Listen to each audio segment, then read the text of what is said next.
A U.S. Navy destroyer was on routine patrol in the South China Sea. Then, out of nowhere, a Chinese warship locked onto it, closing in fast, just 800 yards away. Commands were exchanged, warnings were issued, but no one backed down. What happened next wasn't reported on the news, but it could have changed everything. The South China Sea isn't just a body of water, it's a powder keg. On the surface, it looks calm, but beneath those waves lies one of the most volatile geopolitical battlegrounds in the world. 6 countries claim overlapping territory here, but only one, China, has been rapidly building artificial islands, runways, missile silos, and forward bases. Meanwhile, the United States Navy maintains freedom of navigation patrols through the region, a constant reminder that international waters are not China's to control. It was during one of these routine U.S. patrols that tensions reached a boiling point. The USS Chung Hoon, an Arleigh Burke-class guided missile destroyer, was conducting a joint operation with a Canadian frigate sailing through the Taiwan Strait in early morning haze. Suddenly,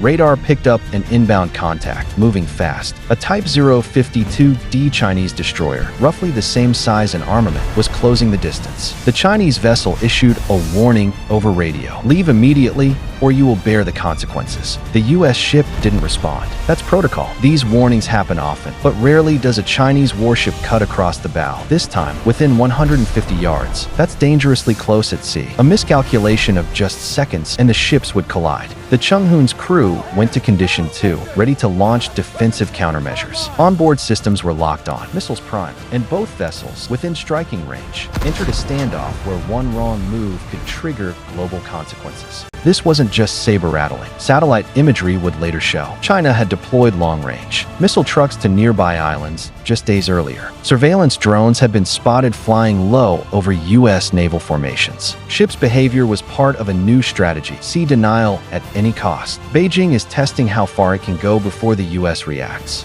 The USS Chung Hoon did not back down, but it didn't escalate either. Instead, but not enough to show weakness, the Chinese warship shadowed the U.S. destroyer for the next 48 hours. Every time the Americans slowed, the Chinese ship slowed. Every time the Americans changed heading, the Chinese matched. It was a silent game of chess on the open sea. After nearly 2 full days, the Chinese vessel peeled away and returned to its base near Hainan Island.